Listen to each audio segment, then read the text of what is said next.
Home Depot is not an unfamiliar name. Having over 2,300 stores across the US, Canada, and Mexico, Home Depot is the world's largest home improvement retailer, selling things from tools, construction materials, to everything that comes under the umbrella of renovation, remodeling, and maintenance. But for the Bromfield family, the name Home Depot thrust them back into the nightmare that took place on August 19th of 2012, when their 21-year-old pregnant daughter, Alisha Bromfield, was found lifeless in a hotel room. The harrowing case of Alisha Bromfield could have been prevented because Alisha did all of the right things to stop a cycle of torment, yet she still lost her life, and not only that, but her unborn baby's life as well, all because of one obsessive person.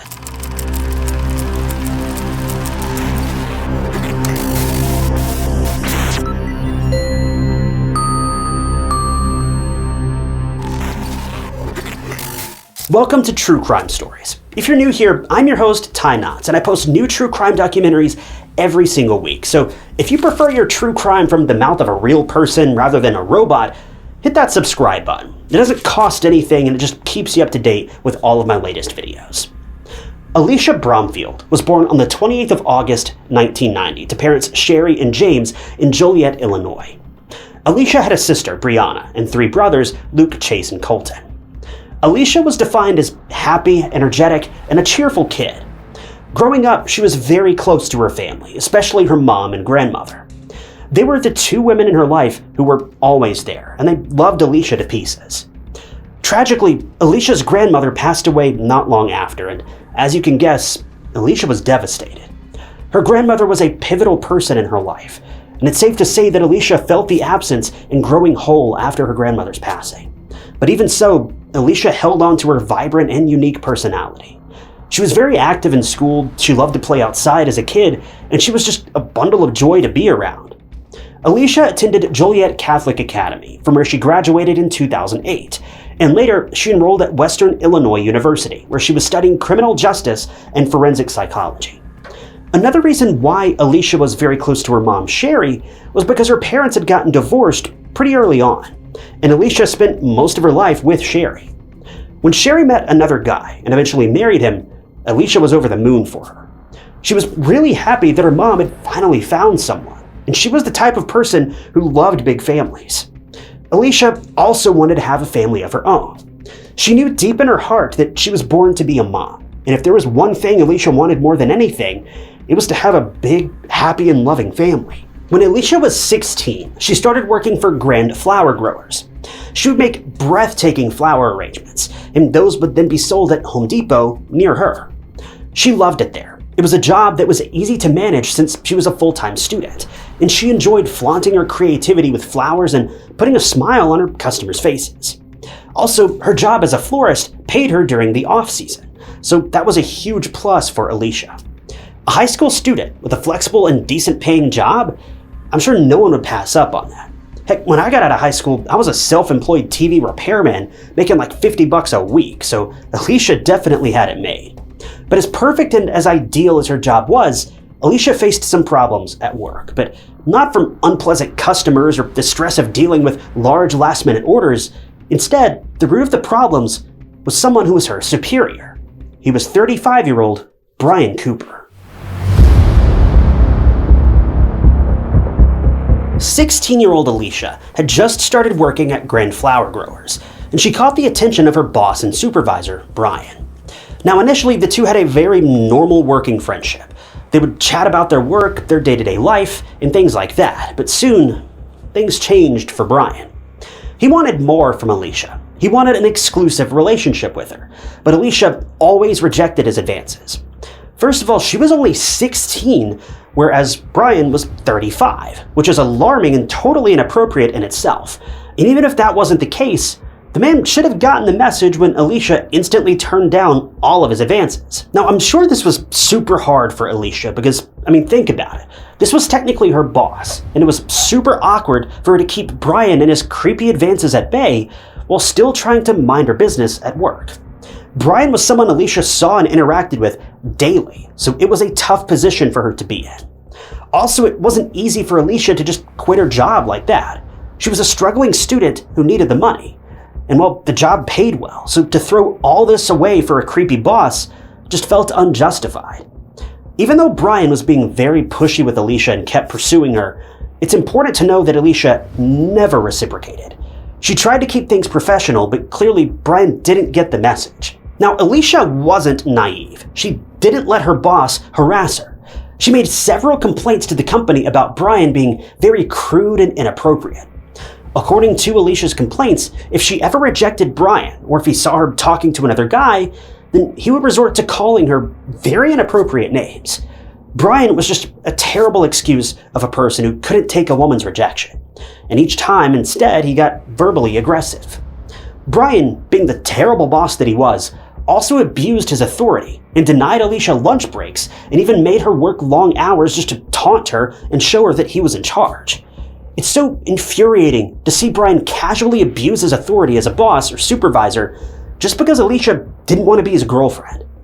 But speaking of girlfriend, Brian would also go around and tell the other employees that Alisha was his girlfriend and that they were going out when they clearly weren't. Brian somehow got a kick out of spreading these false rumors about him and Alisha. And need I remind you, this was a middle-aged man, and she was just a high school kid at this time. But anyway, Alisha was growing exhausted by all of this. She was juggling her studies, trying to live her life, and just do her job, but Brian was relentless with his obsession with Alisha. And as much as I don't want to say this went on for 5 full years. Alisha was working at Grand Flower Growers for 5 years and going to college, and at the time of the case, she was just 21. She didn't leave her job, and although she made several complaints, Brian faced no consequences, and he was still the obsessive and creepy guy trying to get Alisha to go out with him. Alisha truly thought that his fascination with her would fizzle out, but clearly that wasn't happening, and if anything, things only got more intense and worse. But by early 2012, Alisha was struck with some pleasantly unexpected news. She was pregnant. Now, thankfully, the father wasn't Brian, but instead a guy who went to the same college as Alisha, but he chose not to be involved in the child's life. Even though Alisha was sad that the baby's dad didn't want to be in their lives, that didn't stop her from jumping up and down with joy at the news of her pregnancy. Alisha was very excited to become a mom, and now leaving her job was out of the question because as great as the news of her pregnancy was, she'd now need money and a lot of it to support herself, her unborn baby, and not to mention college. Months later, Alisha found out that she was expecting a girl, and she'd even named her Ava Lucille. Alisha had an undeniable connection with Ava, as I'm sure most mothers-to-be do, and she was just counting down the days to meet the new mini version of herself. But Alisha was knocked out of her blissful pregnancy haze by none other than Brian. He was not backing down even after knowing that Alisha was pregnant. If anything, he was bossier than ever, and even though Alisha was pregnant and had to go for doctor's appointments and ultrasound scans, Brian would always make her work overtime, change her shifts unexpectedly, and even go as far as threatening to fire her if she missed even a single day of work. All the while, he still made advances, and all of Alicia's rejections were falling on deaf ears. Brian even went as far as forcing Alisha to run errands for him, which included walking his dog. If Alisha said no, then Brian would threaten to fire her. Brian knew how to bend Alisha to his will. He took advantage of her desperation because Alisha needed the money more than ever, and she couldn't possibly quit her job when she was just months away from giving birth. Because the complaints against Brian went nowhere, Brian was becoming more and more relentless, and he was certain that he would make Alisha do anything he wanted and not get in trouble. The only thing that was done against Brian by upper management was that he was asked to leave work early so that he wouldn't have as much interaction with Alisha, and he was asked to attend anger management courses, which he obviously didn't. Alisha was so tired of this behavior, and she even confided in her mom about all of this, and Alisha did all the right things. She didn't leave her job because of Brian, but she made complaints against him to upper management, and she thought that they would take all of this seriously.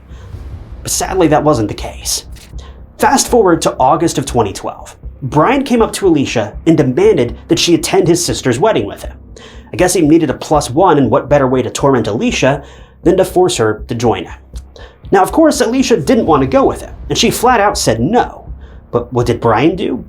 Did he leave her alone? Well, of course not. He threatened her once again, and if she didn't do as she was told, then he would fire her. This threat immediately backed Alisha into a corner. This was a do-or-die situation for her.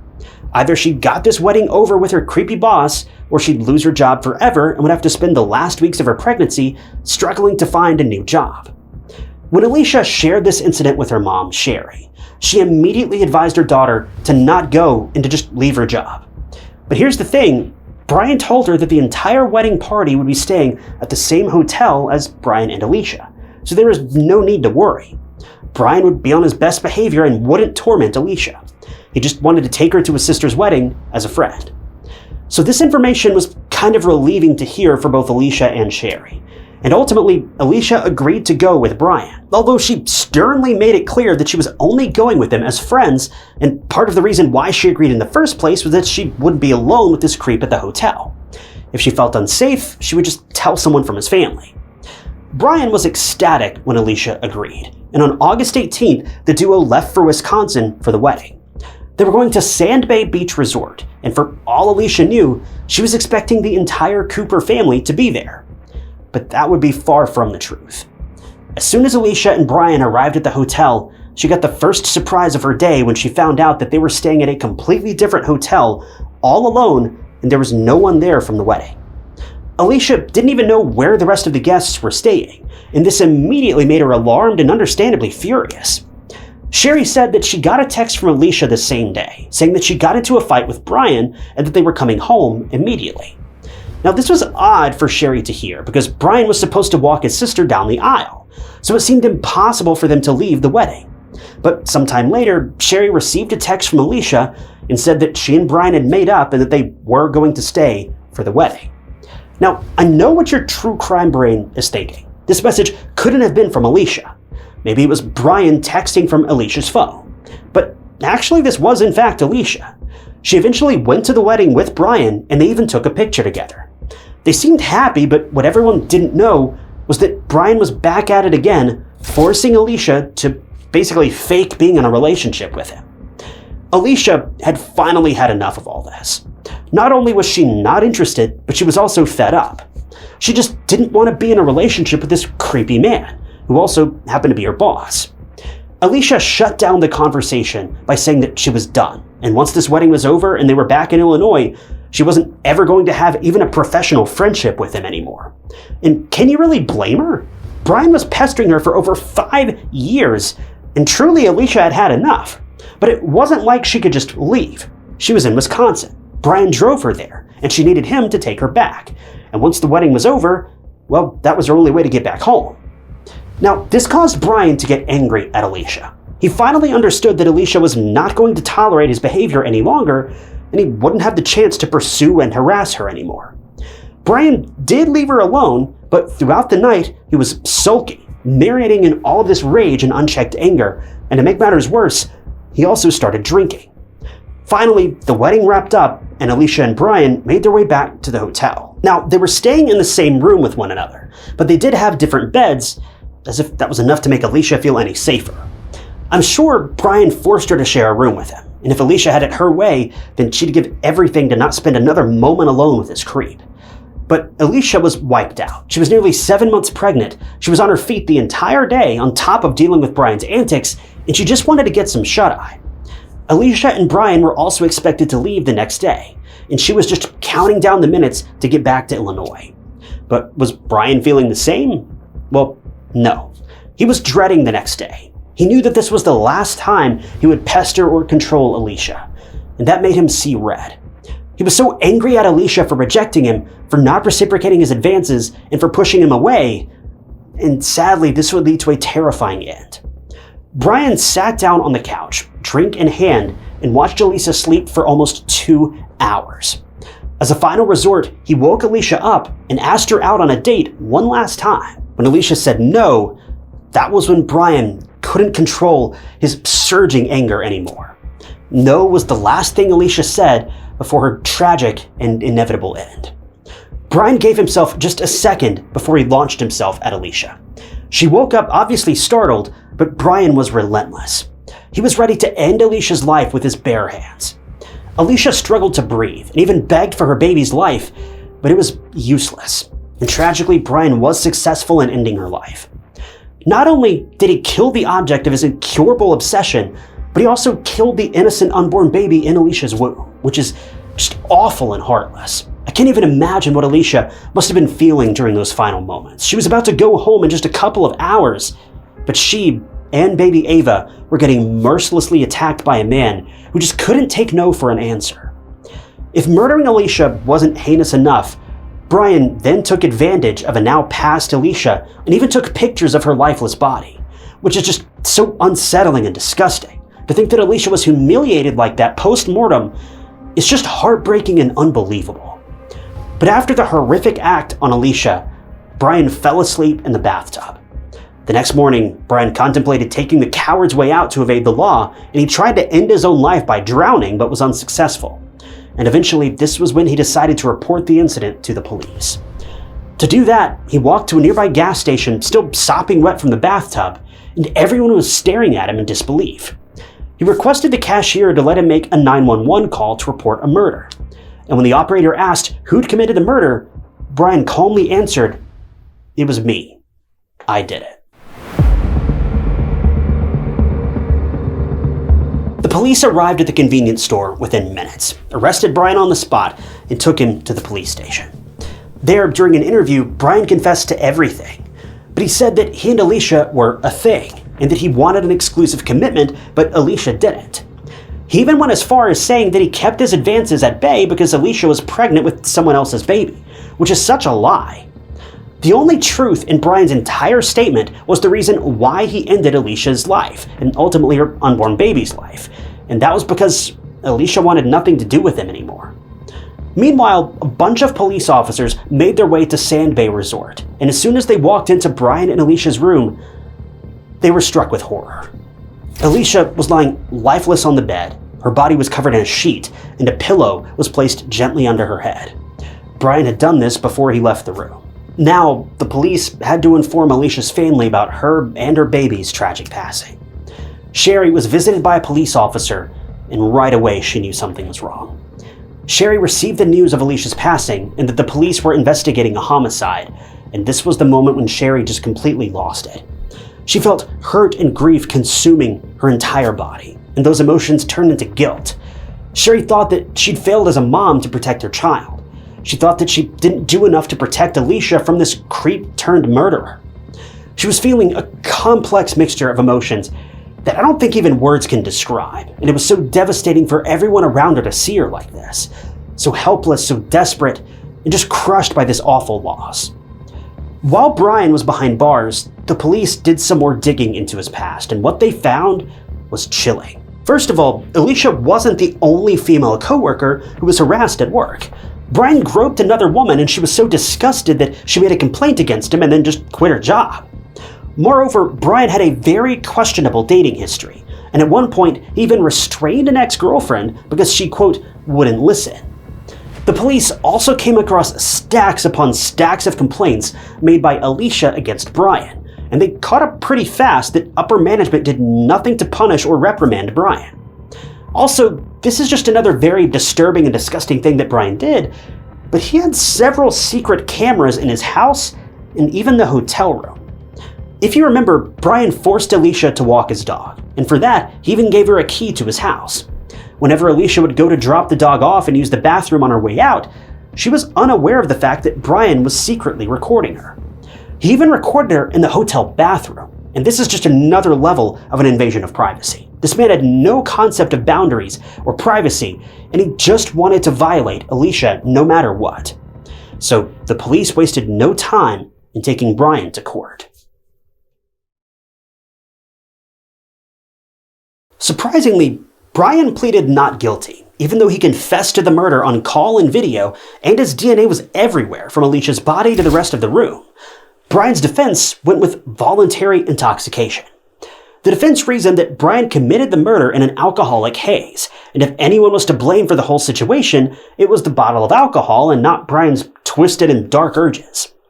The Bromfield family sat through the painful trial, and the prosecution tried hard to kick his intoxication ruse to the side. According to the prosecution, Brian was coherent enough to remember everything he did, contemplating ending his own life and later confessing to the murder. They also said that Brian already made up his mind about harming Alisha during the wedding, so the defense didn't make any sense at all. But at the end of the trial, the jury couldn't come to a unanimous decision.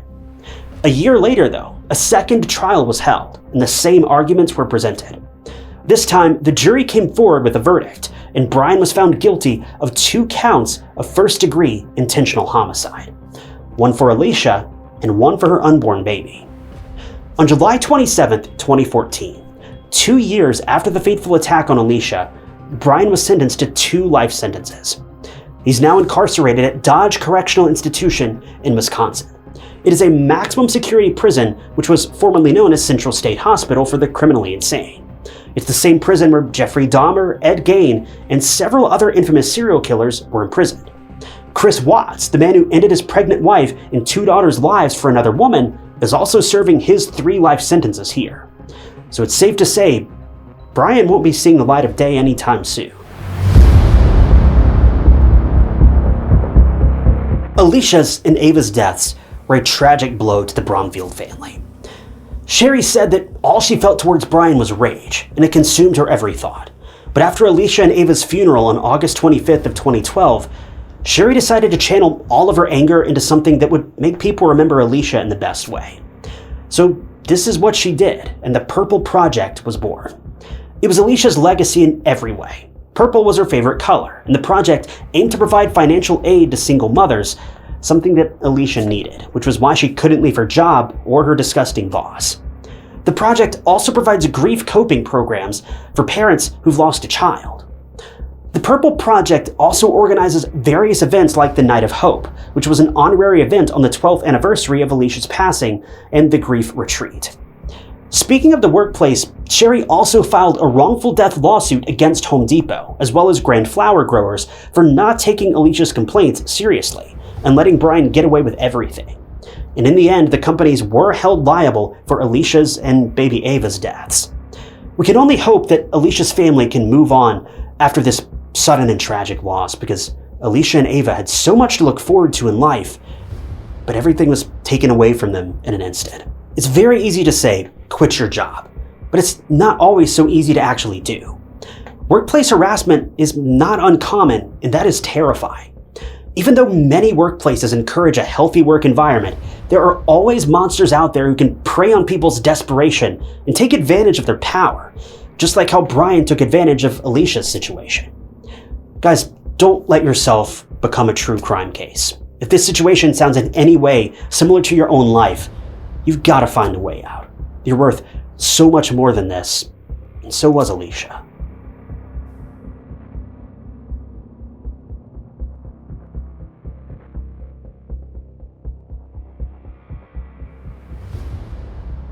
Thank you guys for tuning in to another episode of True Crime Stories. I wanted to give a special thank you to a couple channel members, including OBK86 and Nurk Hansen. If you also want to become a member of the channel, you'll gain access to new videos sometimes days or weeks before they're uploaded to the public, and it is a great way to support the channel and help out. And I really appreciate all of you that have decided to do that.